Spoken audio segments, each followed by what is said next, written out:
You told yourself you weren't going to do it, not tonight. You even put your phone across the room, but 20 minutes later, you're 3 weeks deep in their tagged photos, analyzing a comment from someone you've never met, wondering if that emoji meant something. You don't even enjoy this anymore, but you can't stop, and your brain has a very specific reason for that. You know the cycle. You check their profile, you get a tiny hit of something. Maybe they posted a new story. Maybe they didn't and you feel relief or disappointment. Either way, you close the app and then 10 minutes later, you're back. Maybe it's someone you just started seeing and you're trying to decode whether that post was about you. Maybe it's an ex and you're scanning for signs they've moved on.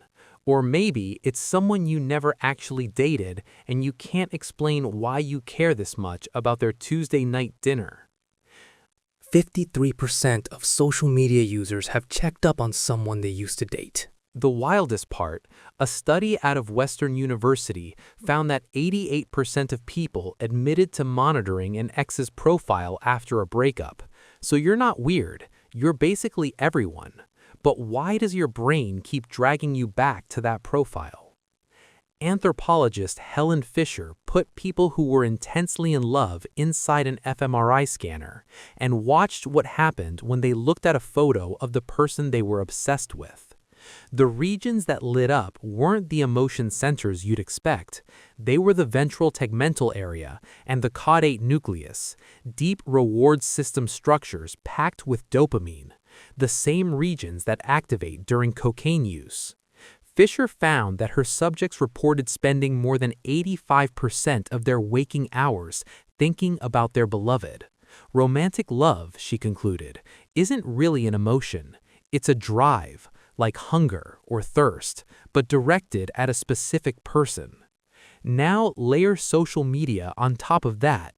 Neuroscientist Lauren Sherman at UCLA scanned people's brains while they scrolled through a simulated Instagram feed in 2016 and found that receiving likes activated the nucleus accumbens, the brain's primary reward center. Same region, same dopamine. So when you check their profile, your brain is essentially getting a microdose of the same neurochemical cocktail that makes love feel addictive in the first place. You're not scrolling through photos, you're self-administering. But the really cruel part is how the rewards are structured.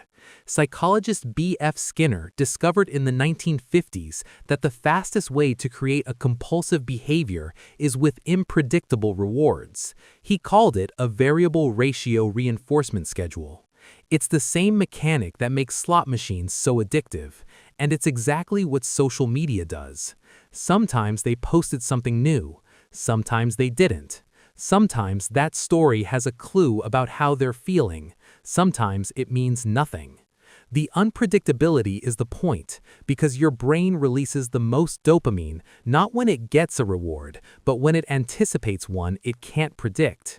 Neuroscientist Kent Berridge spent decades proving that dopamine doesn't actually create pleasure, it creates wanting, the urge to pursue. And wanting has no off switch. You can get enough pleasure, but you literally cannot get enough anticipation. That's why you keep checking, even though it stopped feeling good 3 scrolls ago. So here's where it gets really interesting. Researchers Jesse Fox and Robert Tokunaga study something called interpersonal electronic surveillance, which is the academic term for scrolling through someone's profile at 2 a.m. And what they found is that this behavior isn't driven by curiosity, it's driven by uncertainty. Back in 1975, communication researchers Charles Berger and Richard Calabrese proposed that when you don't know where you stand with someone, your brain treats that uncertainty like a threat, and it will do almost anything to resolve it, including passive surveillance. Their profile becomes a low-cost way to reduce that anxiety, without the vulnerability of actually asking. But here's the twist. Psychologist Tara Marshall studied 464 people after breakups in 2012 and found that the more someone monitored their ex's profile, the worse they felt, the more they longed for them, and the less personal growth they experienced. Checking doesn't reduce the uncertainty, it feeds it. Every ambiguous photo, every new follower, every unanswered question just opens a new gap for your brain to obsess over. You're not closing the loop, you're tightening it. So this is what's actually happening when you find yourself on their profile for the fourth time today. Your brain is in love, or at least in withdrawal, and it's running the same reward circuitry that handles addiction.